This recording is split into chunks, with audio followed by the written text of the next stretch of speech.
요즘 정치권에서 사자방, 즉 4대강 자원외교, 방위산업 비리에 대한 국정조사 문제가 뜨거운 쟁점으로 급부상하고 있습니다. 이 중에서 특히 방산비리는요. 제갈 일이 나열도 못할 만큼 수많은 사건들이 양파 껍질처럼 벗겨지면서 드러나고 있습니다. 사실 방산비리의 중심에 방위사업청이 있다고 볼 수 있습니다. 그리고 수년간 고착된 군피화 문제. 이번엔 과연 개혁될 수 있을까요? 오늘 방위사업청의 입장을 직접 들어보겠습니다. 방위사업청의 김종출 기획조정관입니다. 안녕하십니까? 네, 안녕하십니까? 김종출입니다. 방위사업 반부패 혁신 추진단을 만드셨어요. 어떤 내용입니까? 네, 먼저 통영을 비롯한 방산 비리 문제로 국민 여러분께 심려를 끼쳐드려서 매우 송구스럽습니다. 예. 그래서 개인 비리를 시스템으로 완벽하게 막기는 어려운 게 사실이지만은 의식개혁과 함께 비리 예방 시스템을 개선해 나가고 처벌을 강화해 나가면서 조직이나 인력에 있어서의 근본적인 혁신도 필요하다고 봅니다. 예, 민간 비중이 70%까지 확대된다 이런 내용이 있던데요? 예. 그 문제는 지금 안전행정부하고 또 국방부 등 이런 관련 부처하고 협의를 하고 있는데 예. 군인의 경우에는 무기 체계에 대한 전문성은 높지만은 선후배 간의 그 관계 이런 걸로 아무래도 유착이 좀 쉬운 그런 문제가 있기 때문에 예. 이런 문제가 해결될 수 있는 환경을 갖출 수 있도록 공무원 정원을 단계적으로 확대하는 방안도 계속 협의 중에 있고요. 네, 조정관님 그런데요. 네네. 네. 이게 지금 그들만의 그 군피화 문제, 제대한 분들이 다시 또 취직해서 로비하고 군에 압력 넣는 그 군피화 문제가 되고 있는데요. 네네. 지금 이제 민간 비중 확대한다고 해서요. 그 또 결제 라인에는 큰 변화가 없지 않겠습니까? 고위 라인에서. 그렇다면 뭐 어차피 압력 받는 건 똑같은 거 아니에요? 그러니까 담당급이나 팀장급 그리고 국장급 이런 비중을 똑같은 비중으로 같이 이렇게 단계적으로 공무원 비중을 높여나가는 그런 쪽으로 협의가 되고 있습니다. 군과 민간의 비중을 바꿔나가겠다. 고위직도. 네네. 이제 이번에는 뭐 다를 거다 뭐 이런 말씀인데요. 통영함 문제 2억짜리 부품을 41억에 구입했던 문제가 있었습니다. 그런데요. 어제 새정치민주연합에서 새로운 내용을 내놨습니다. 그 통영함 장비 구매 과정에서 방사청 직원들에게 상품권이 뿌려졌다. 이런 제보가 있었는데요. 이 제보 내용 사실입니까? 저희가 그 제보 내용은 아직 확인이 안 되고 있고 저희 직원 중에서 아직 그런 일은 없다라고 지금 얘기를 하고 있는데 검찰 수사 과정에서 전부 드러날 것으로 보입니다. 근데 이제 이 부분은 이제 비록 5년 전인 그 지난 2009년에 있었던 일이긴 하지만 예. 분명히 잘못된 일이고 매우 안타까운 상황까지 오게 됐습니다. 네, 현재까지는 파악하고 있는 내용이 없으시다. 네네. 예, 그리고 국정감사 또 내용 중에요. 그 네네. K11 복합소총 문제가 있었습니다. 네. 이 총이 이제 자석만 갖다 대도 폭발하고 또 총알이 격발된다. 뭐 이런 내용이 있었는데 이거 개선이 되고 있는 겁니까? K11 복합소총은 그 세계 모든 나라에서 갖고 싶어하는 성능이 뛰어난 소총입니다. 그리고 우리 국방과학연구소에서 세계 최초로 개발에 성공한 그런 좋은 소총이고 예. 결론적으로 말씀드리면은 자석을 갖다 댄다고 격발되지 않습니다. 지난 2011년에 총기 내 소프트웨어 결함이 일부 발견이 돼서 관련 전문가들이 팀을 구성해서 이러한 문제를 다 해결을 했습니다. 예. 이 부분 이제 말로 설명을 해서는 믿지 않기 때문에 다음 주 17일 날 언론사 등을 초청해서 직접 보여줄 예정입니다. 예. 근데 이제 문제는 없다고 말씀을 하셨는데요. 네. 이게 지금 2011년에도 소총 폭발 사고가 있었고 국방기술 품질로 해서는 또 지난 7월에 사업 재개에 반대했다. 뭐 이런 얘기도 있거든요.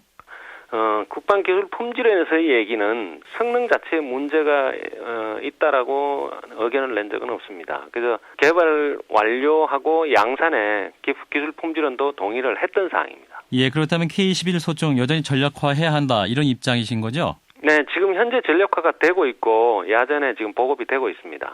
네, 알겠습니다. 네. 그리고 또 하나의 쟁점은요. 그 네. K96 성능 개량 사업입니다. 감사원 네. 감사를 받게 됐는데 핵심 문제가 이제 군 고위 관계자의 친인척 특혜 연루 문제가 지금 나오고 있어요. 그 네. 개량 사업을 주도했던 BA 시스템즈의 한국지사 부사장과 방위사업청 항공기 사업부장이 친형제다. 네. F-16 같은 경우는 이제 우리 공군의 주력 전투기이기 때문에 굉장히 큰 사업이잖아요. 네. 이러한 친인척 특혜 논란 어떻게 보고 계십니까? 우리 청에서는 그 사업부장을 그 직무를 수행하는 것이 적절하지 않다라고 판단해서 공군으로 전속 조치를 했던 적이 있고요. 예. 지금은 당연히 근무하고 있지 않고요. 이미 전역한 상태입니다. 예, 그런데요. 야당에서는 당시 이제 결제 라인 빠져 있었다고 하지만 결제 라인에 관여했다는 정황이 있고 또 증거도 갖고 있다 이렇게 말을 하고 있거든요. 확인한 사항이 있으신가요? 네네. 당시에 그 결제를 하면서 본인이 그 기피 요청을 했고 결제를 하지 않은 적도 있습니다. 근데 이제 그때 그 상부에서는 그 형이라는 그 부사장은 BA사에 근무하는 건 맞지만 KF16 사업에 관여하지 않기 때문에 문제가 되지 않는 거 아니냐라는 요구 때문에 결제를 했지만 공군과 협의를 해서 인사 조치를 시켰습니다. 예, 어쨌든 영향력이 지금 없다 이런 말씀이신 거죠? 네네. 그 업체 선정 과정에서도 네. 영향력을 행사할 수 없도록 결제 라인에서 배제된 상태에서 업체가 결정됐던 그런 사항입니다. 예. 조정관님, 그리고 이게 당시에 6개월 이내 계약 체결이 안 되면 입찰 보증금 환수하기로 돼 있었는데요. 당시 1년 6개월 이상 좀 끌어왔다 뭐 이런 의혹도 있습니다. 당시 이렇게 왜 이렇게 3배 이상 기간이 늘어진 건가요? 업체와의 그런 문제라고 보기는 어렵고요. 한국 정부와 미 정부 간의 계약 과정, 그리고 미 정부와 업체 간에 생긴 그 계약 과정 사이에 시간이 길어진 문제라고 볼 수 있습니다. 그러면 기존 예산보다 비용이 굉장히 초과될 수 있는 상황, 2천억이 더 들 수 있는 상황이기 때문에 좀 심각한 문제가 아닌가. 저희가 현재 계획되어 있는 예산의 범위를 초과해서 사업은 하지 않을 것입니다. 돈을 더 주는 일은 없을 것이다. 네네. 예, 알겠습니다. 자, 정치권에서 앞으로 방위산업 비리와 관련해서요, 국정조사도 논의되고 있는 상황인데 어떤 입장 갖고 계십니까?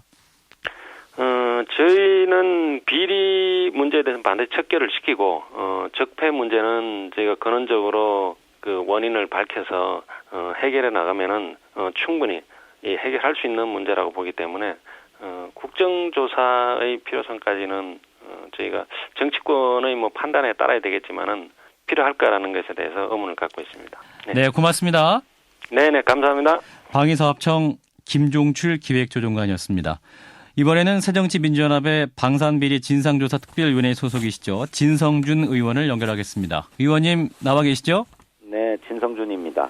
앞서 방사청에서요, 군피화 문제 해결을 위해서 고위직도 민간 비율을 70%까지 늘리는 문민화를 하겠다, 이런 안을 갖고 있는데요. 어떻게 보셨습니까? 예, 그것이 근원적인 처방이 될 수 있다고 생각합니다. 방위사업청이 2006년도에 개청할 당시에 수년 이내에 민간 공무원의 비율을 70%까지 확대하겠다고 했었습니다만, 예. 그것이 정권이 교체되어서 이명박 정부가 들어선 이후에 중단되어 가지고 현재까지도 현역 군인대 민간 공무원의 비율이 5대5가 유지되고 있어요. 그런 점에서 방위사업청 문민화를 70%까지 이뤄나가겠다라고 하는 건 근본적인 처방이라고 할 수 있습니다. 다만 문제인 것은 이번에 방위사업청이 만든 반부패 혁신 추진단 단장에 방사청 차장이 임명됐는데, 예. 이거 심각한 문제라고 생각합니다. 방사청 차장은 통영함에 문제가 되었던 음파 탐지기를 2억 원짜리를 41억 원에 사겠다고 하는 그 보고서에 서명을 한 장본인입니다. 예. 또 뿐만 아니라 단안형 야간 투시경 사업과 관련해서 방위산업체 지정에 특혜를 베푼 의혹도 제기되고 있어서 현재 감사원 감사를 받고 있는 것으로 알고 있습니다. 예. 이렇게 어찌 보면 이러한 비리와 사업 부실에 책임이 있는 사람이 혁신 추진 단장에 임명되었다고 하는 것은 방위사업청의 의지를 무색하게 하는 일이라고 생각합니다. 의원님, 그러면 이게 개혁의 대상이 될 분이 지금 개혁을 하겠다고 한 상황이니까 이거 네, 교체를 그렇습니다. 요구할 수 있는 그런 상황입니까? 저는 그렇다고 생각합니다.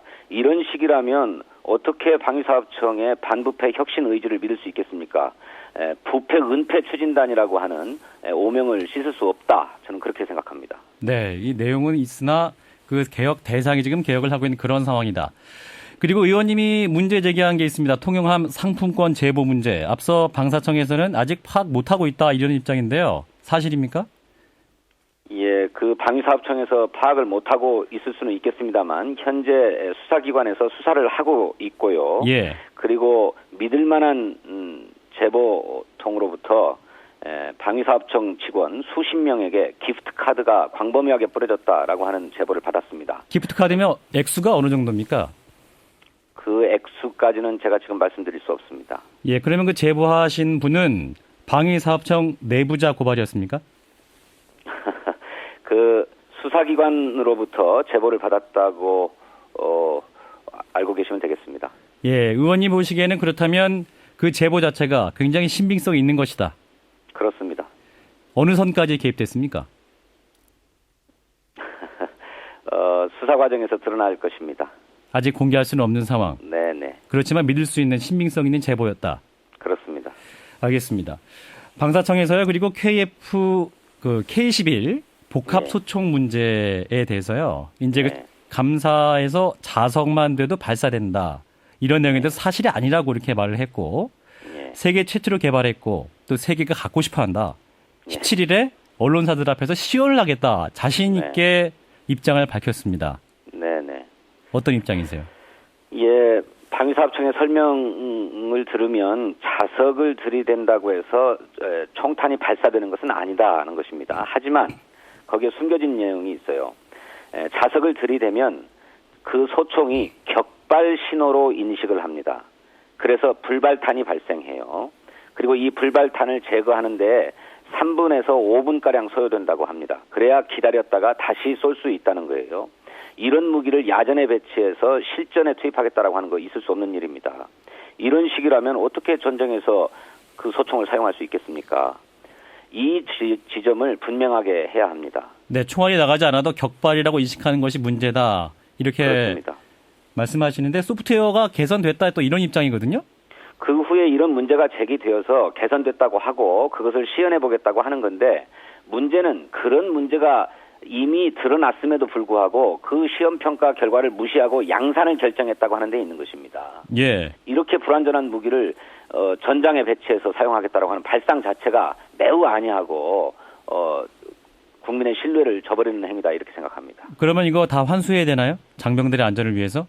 이제 물론 시험평가를 엄정하게 해서 문제가 없다면 그 뒤에 양산에 들어갈 수 있겠습니다만 예. 현재까지 보급된 소총은 불완전한 것인 만큼 필요하다면 회수해야 된다고 생각합니다.